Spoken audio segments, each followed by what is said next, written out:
Hello students, exercise 4.3 question number 2 and 3 समझते हैं। देखिए क्वेश्चन नंबर 2 में क्या है, बिंदु 2,14 से होकर जाने वाली दो रेखाओं के समीकरण लिखिए। इस प्रकार की और कितनी रेखाएं हो सकती हैं और क्यों। तो सबसे पहले तो हमें इस बिंदु से होकर जाने वाली दो रेखाओं की समीकरण लिखनी है, पहले वो लिखते हैं। क्वेश्चन नंबर 2, बिंदु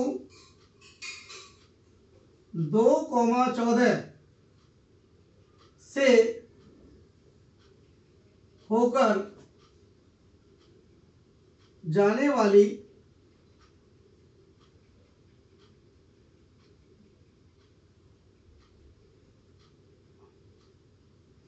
रेखाओं की समीकरण।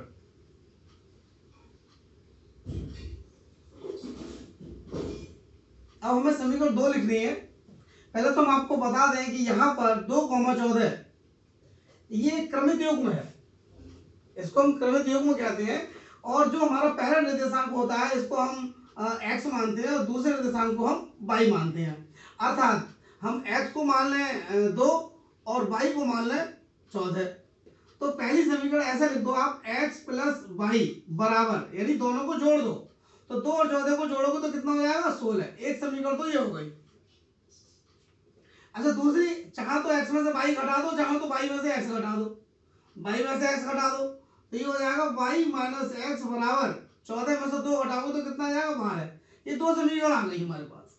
अब ऐसी और भी कितनी भी आप लिख सकते हो, ये तो 2 आ गई। अब अगला क्वेश्चन ये है कि इस प्रकार की और कितनी रेखाएं हो सकती हैं।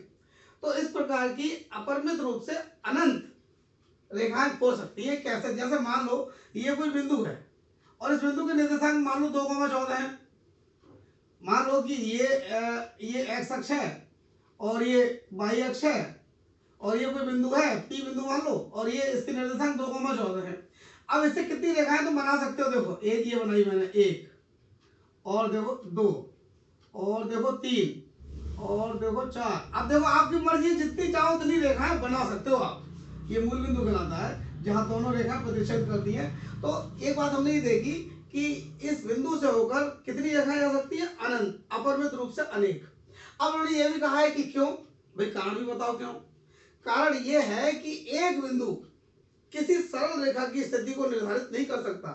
किसी सरल रेखा की स्थिति को निर्धारित करने के लिए कम से कम दो बिंदुओं की आवश्यकता होती है।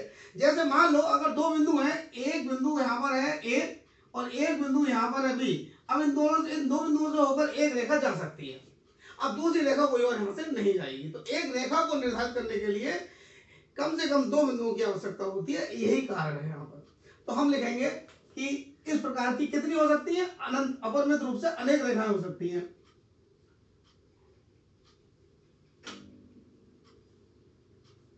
बिंदु 2,14 से होकर जाने वाली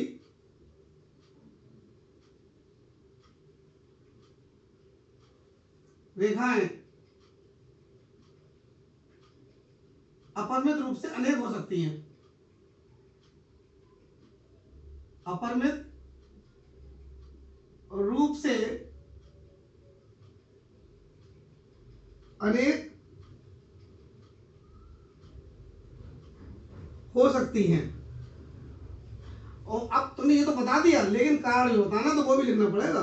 लिख दो, क्योंकि एक बिंदु से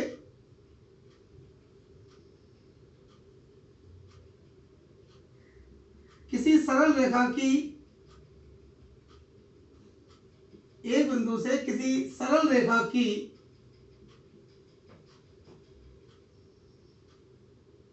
स्थिति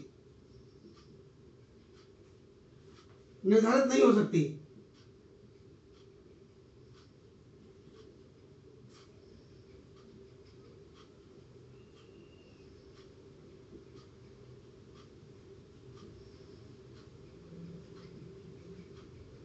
अब ये भी लिख दो, वैसे तो आपने कारण लिख दिया, लेकिन ये भी बता दो कि किसी सरल रेखा की स्थिति का निर्धारित करने के लिए कम से कम दो बिंदुओं की आवश्यकता होती है। किसी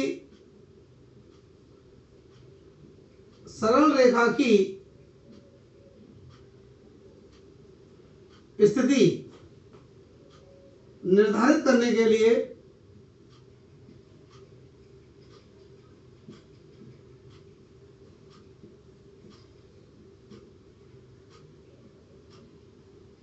कम से कम 2 बिंदुओं की आवश्यकता होती है।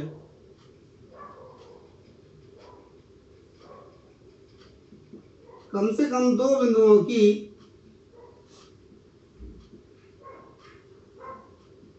आवश्यकता होती है। तो ये आपने कारण भी लिख दिया, क्यों क्यों का आंसर है ये। चलिए अब अगला क्वेश्चन करते हैं।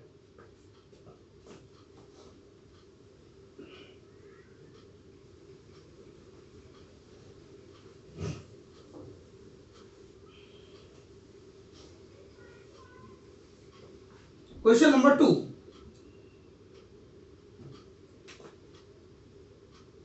थ्री। देखिए 3 वाला क्या है कि यदि बिंदु 3,4 समीकरण दे रखिए, समीकरण है 3y = x + 7 के आलेख पर स्थित है तो a का मान ज्ञात कीजिए। अगर ये बिंदु इस रेखा के आलेख पर स्थित है तो ये बिंदु इस समीकरण को संतुष्ट करेगा। संतुष्ट कैसे करेगा? संतुष्ट ऐसे करेगा कि इस रेखा की समीकरण में हम x की जगह 3 और y की जगह 4 रख सकते हैं, और रख देंगे तो एक मान हमें मिल जाएगा। बहुत आसान क्वेश्चन है।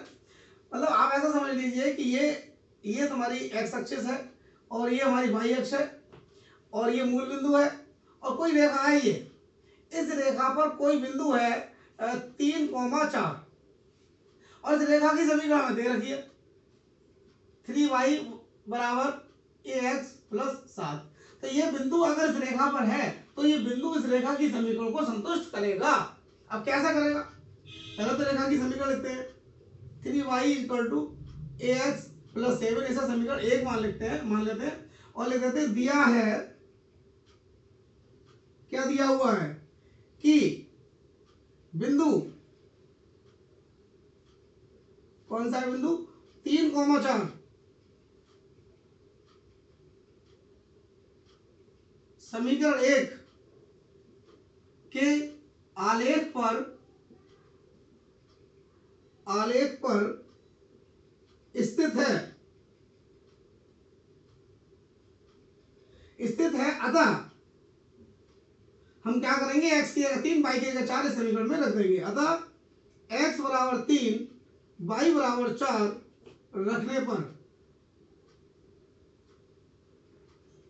रख दो। चलो 3 गुणा y की जगह रख दो 4 बराबर a गुणा x की जगह रख दो 3 और प्लस 7, 3 चौक 12, 3a और प्लस 7। अब 7 को बाई तरफ ले आओ तो ये हो जाएगा 12 - 7 और 12 - 7 कितना हो गया? बराबर 5। 3 से भाग कर दो तो a बराबर हो गया 5/3 और यही हो गया हमारा आंसर। तो बहुत ही आसान क्वेश्चन थे दोनों, इस तरह कंप्लीट हो गए। Thank you very much.